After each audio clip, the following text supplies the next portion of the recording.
of us. Yes. We've worked together in the past. Yes. But I think it's so amazing what I'm seeing is happening. It's like a new thing, a new move in our community. Yeah. We're understanding that organ donations are definitely necessary. Exactly. And if you not noticed, we've had a couple of couples on our show in the past talking about their organ donations. Wow. A husband and wife team. Yeah. Wife donated to the husband. Yes. Twice. Yes. So first of all, Carla, will you just say something? Let me just pause a minute and just say how you're feeling today. I mean, I feel great, and you're absolutely right. I love that the dynamic about this topic is actually changing in this community. It's not where 8 years ago when I came to speak at different places and people were like, I don't know about this lady. Wow. Now it's like, oh yeah, my dad is in need of a kidney. Oh yeah, my husband or my mother. It's like people are becoming more and more affected by it. So it's pushing the envelope to this topic and the need, for people to understand. Not only can you be an organ donor, at that point when you leave this world, but also a living kidney donor. That's becoming a very big topic. So I'm just excited for the opportunity to always talk about it because I see so many lives changed and enhanced by it for the better. Well, very good. And see, that is one of the things that I know is important. Yeah. When we, any community that you travel, you will see dialysis clinics all over. Yeah. And I know one of the main things that we, when I say we, of course, I'm talking about my people. That's right. African Americans are suffering, and I say sometimes suffering needlessly with hypertension. That's true. And what I've learned is hypertension can lead to kidney failure. Exactly. I talk about the other side. I always tell people, especially when I'm speaking in churches, this is a double-edged sword of a message because, the other side is the preventive care and how we do need to take note of how we're eating and our daily lifestyle and choices and exercising. But Carla, who wants to get up and give I don't even want to go.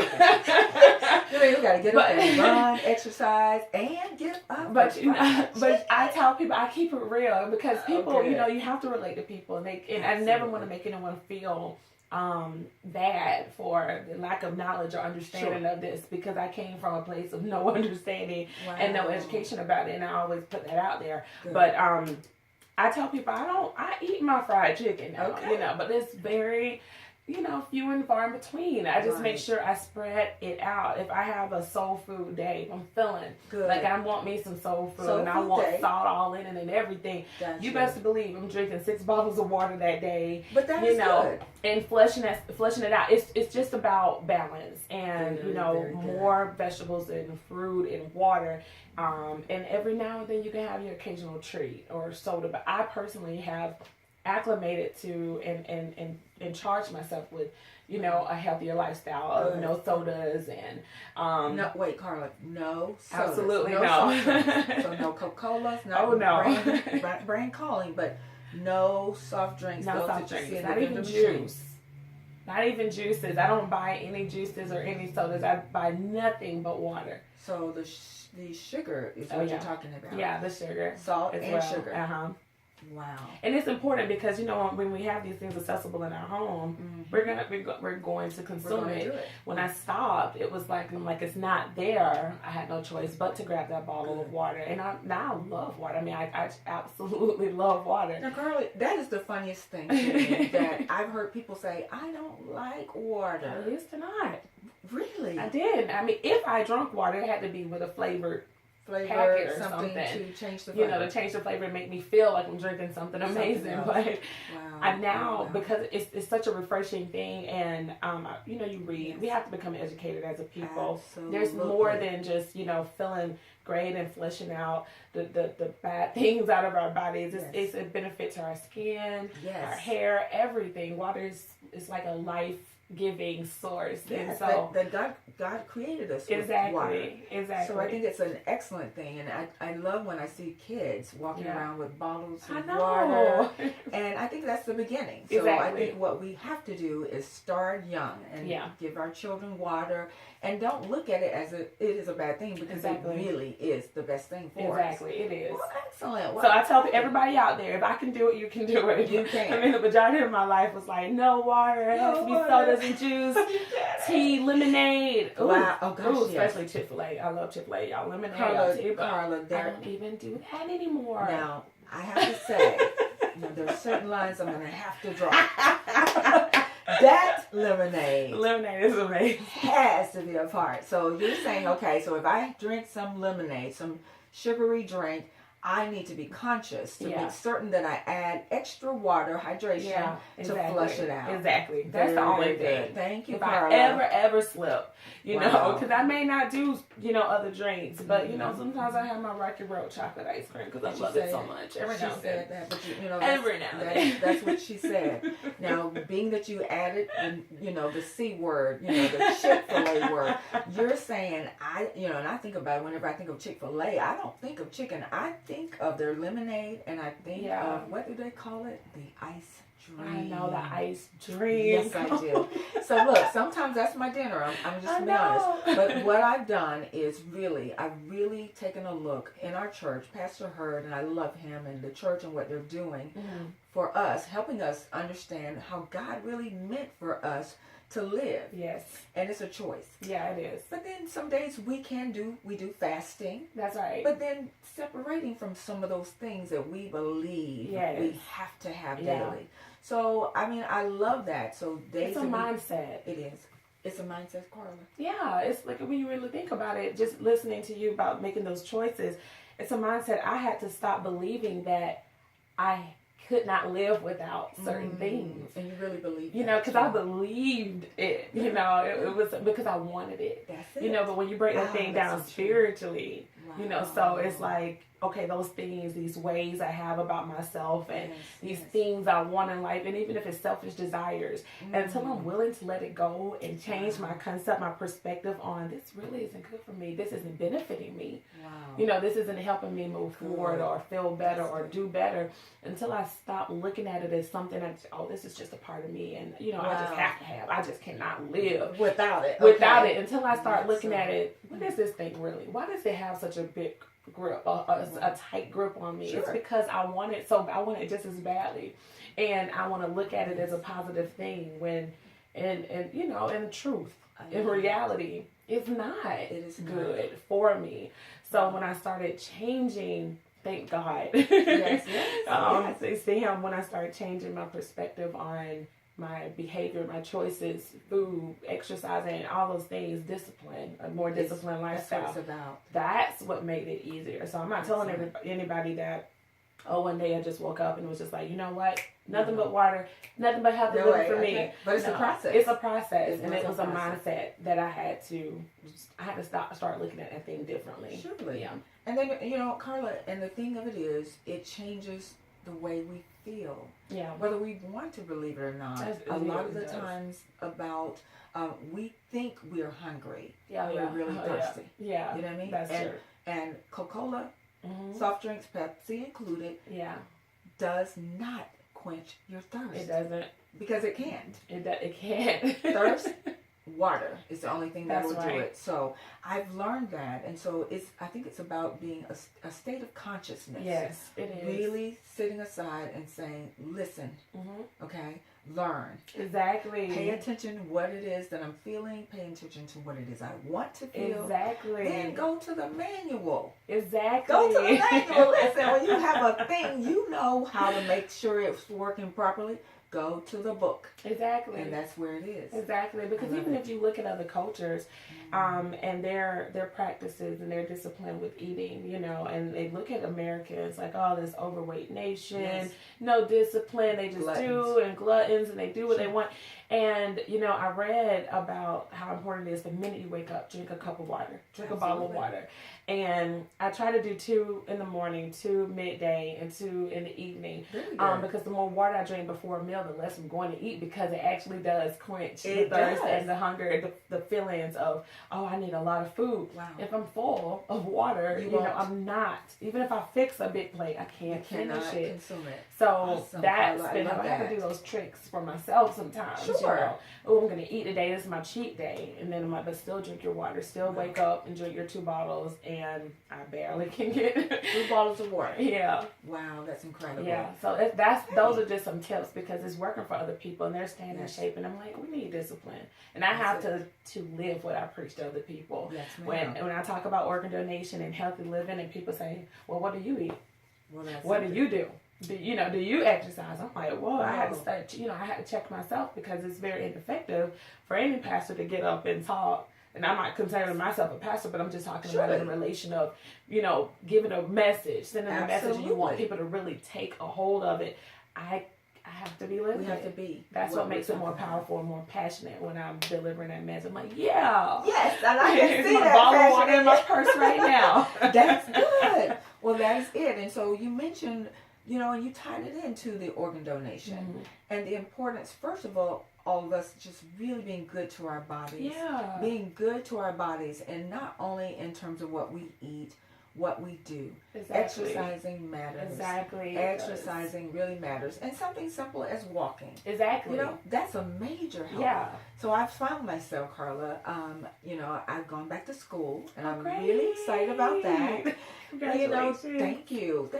And I always find the elevator. Yeah. But there are mornings when I'm headed to class, the elevator is tied up, and I'm saying there is nothing wrong with you taking those stairs. That's true. And so I try and pull another student with me, and I said, come on, let's take the stairs. Yeah. So, and I realized that it's helping me. That's right. That we can do that. Yeah. So, there's just little things we can do. Just take a couple of, extra steps in the parking lot. My Dr. Duvel Young says, not parking so close, but parking a little bit further. Exactly. And it's those are practical ways, because it's not like every morning you have the time to go to the gym. Go jogging, to go to a gym. I really don't, but those are the practical ways I practiced yesterday, going to the downtown post office and needing to go to the 3rd floor. Wow. The elevator was calling my name, but it's 3 flights of steps.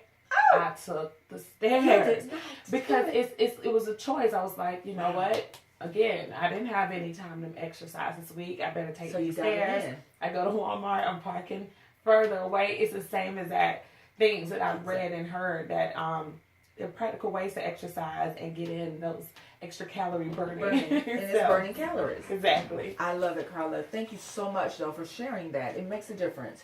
So we all can take a chance. Not taking a chance, we can make a choice to do better, just simply by being conscious. Yes. Conscious to make a decision to say, instead of the elevator, let's take the stairs. Exactly. Because, Carla, I remember a day, taking the stairs wouldn't have been an option for me. That's right. So I find it giving God honor and praise when I take those stairs. Wow. It's a little scary sometimes, but you know what? I know, God, you said you will be with me. You'll never leave me or forsaken me. So I take those stairs, and one day, truthfully, I took it to the 3rd floor. I'm telling you. And I was so, exhausted. But the truth was, I was so happy and excited. Yeah. Not only that I did it, but I overcame that fear. Yeah. And I made the choice. That's right. To do it. So I think ladies and guys out there, you can do the very same thing. So what Carla and I are saying is, it's not necessarily about always having to go sign up to a gym. Yeah. Or always, not drinking. Sometimes put aside these soft drinks or juices. Yeah. Because one of the main things that I wanted to move forward with, Carla, is talking about the matter that you are so very passionate about. I've met some of your great candidates that have received organs. Yes. And, I want you to tell us now about how many times or how many chances is it that we will have to give an organ or donate an organ, and what is that process like? Yeah, the main thing that, like I tell people, and when you spoke of consciousness, it's just something that resonates even in this message, and the fear, overcoming that fear. We fear what we don't understand, and so when I tell people, look, I use myself as an example. If I leave this earth tomorrow. Yes. And that's another reason I choose to be healthy, because I want my organs to be healthy enough and suitable for donation. Yes. So that's a very motivating factor that in it. But when I leave this world, and let's say I go to the hospital, the hospital's responsibility is to try everything they can to save my life. Because initially they don't know any issues, internal issues or medical issues that I may have at the time of me coming in. So they're only charged with trying to revive or save. Yes. And once it looks like, all efforts have been exhausted, the hospital has to, by federal law, contact Lifelink of Georgia, which is the state's OPO, Organ Procurement Organization. And we facilitate the entire organ donation process. So it's not the doctor or the hospital. So some people have fear that is of the doctor. Agents for organs. Agents. Yeah, these secret agents that, they see organ donor on my license, they're not going to try to save my life. And they don't even have anything to do with the organ donation process. It's on us. It's on Lifelink.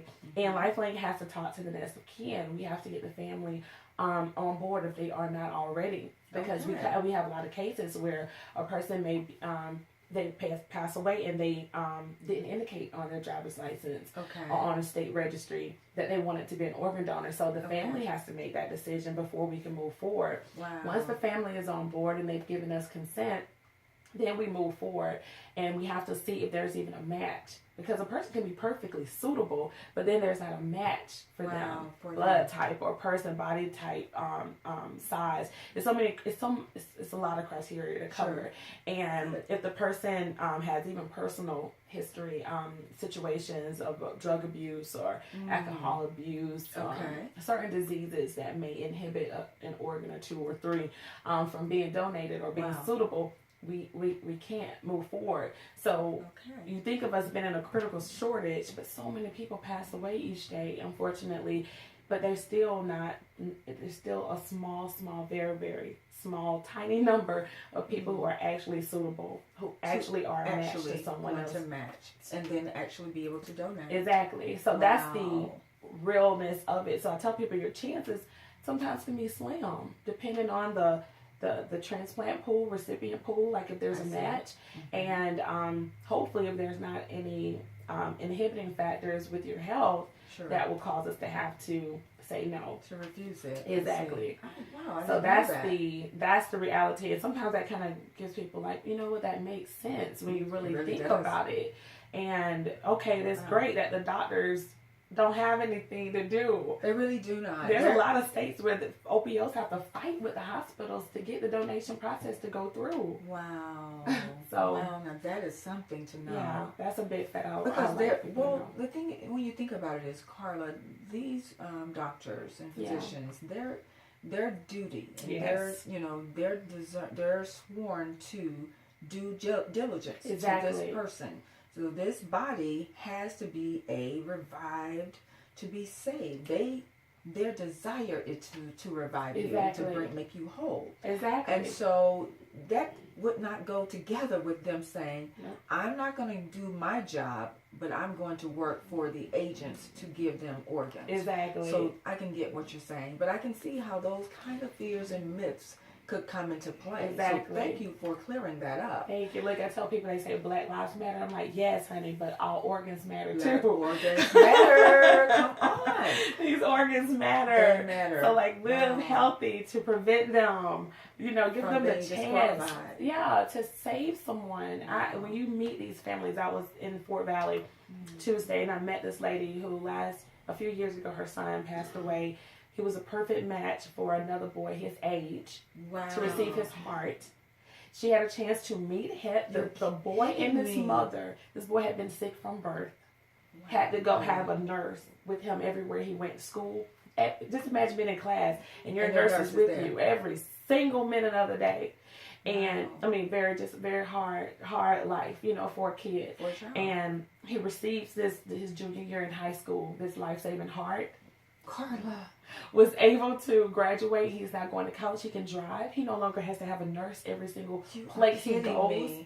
Him and his mom came to spend the night, the holidays, with this lady in Atlanta. Her name is escaping me right now, but People magazine, a lot of different media groups covered it and picked it up, and they stayed from Christmas through the New Year, and at her house, and her dog, who really doesn't take to people, strangers, ran right up to that little boy, and he was not so little, but because he's a young man, but I mean stayed with them when he was on the sofa, laid next to his chest, because he knew that heart.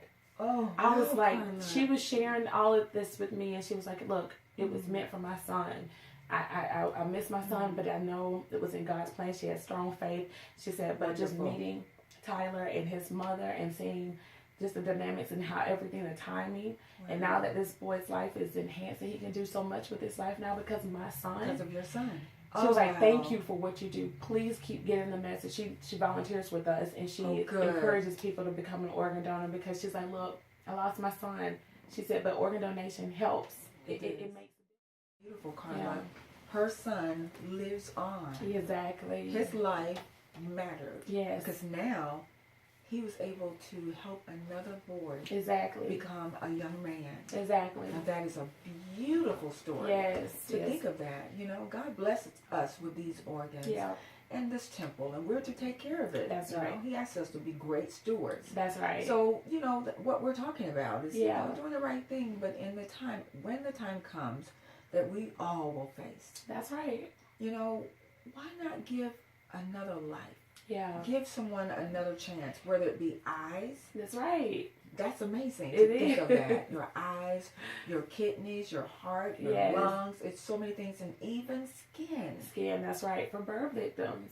Wow. People, and they sometimes they get a little quiver. They quiver a little bit when they think about skin, but I tell them it's the epidermis. It's just the top sheer layer of the skin. So it's nothing that will prohibit an open casket funeral. People will never be able to tell that you were an organ and tissue donor, because the tissue, like you talked about, the eyes and the skin and even the bone for people who need bone grafts and bone replacement, hip replacement. I didn't even think of that. Cancer may attack a portion of someone's bone, and they have to have that removed and replaced with new bone. It's so many ways, but it's all replaced with prosthetic limbs, so that it still doesn't disfigure the body in any way. Incredible. So Incredible. I love my job. I'm thankful that I'm aware. Like, I'm conscious. I'm awake. It's like people say, stay woke. Stay woke.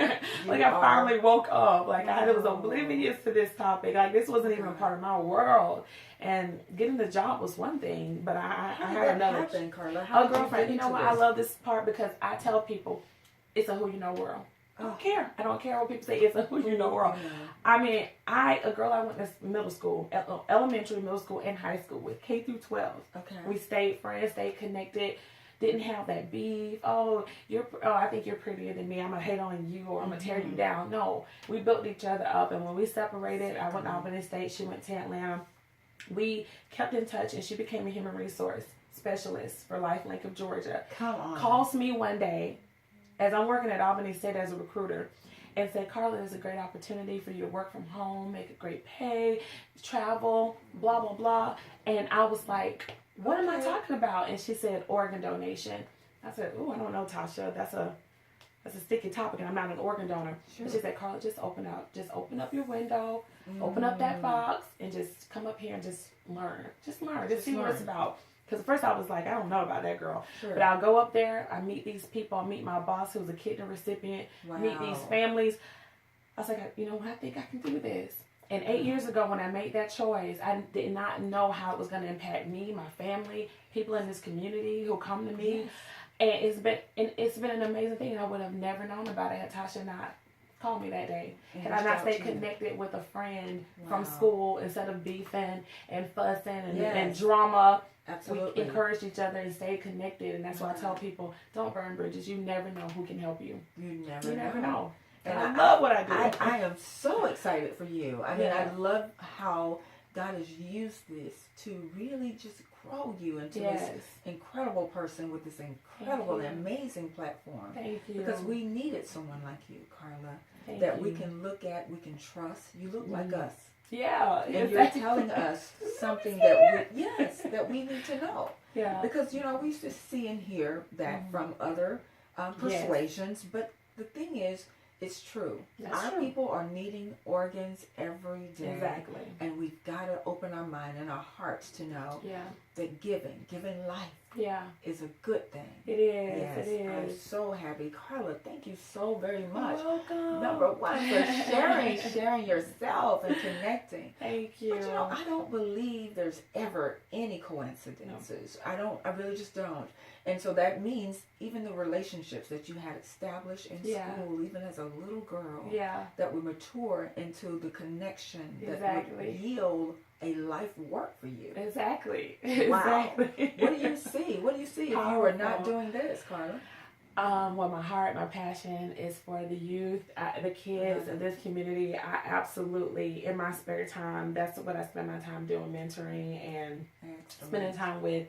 I'm talking about age 5 up to age 25. Wonderful. I have groups of kids from my church, and I love, thank God for Saints God House of Worship. Got to give that shout out. Go ahead. And my amazing leaders that have allowed me the opportunity to, to embrace and take in the kids and spend time with them on the weekends, and the older group on Wednesdays. But sharing my ups and my downs, my mistakes and my triumphs, so to important. Encourage them to stay or get on the right road and stay, have a place where they can share what's going on in school and life, and just stay inspired. But if I could, I don't know, take in every child in this community and be like, come on, let me love on you, let me embrace you, and inspire you to be the change in this world that is so needed.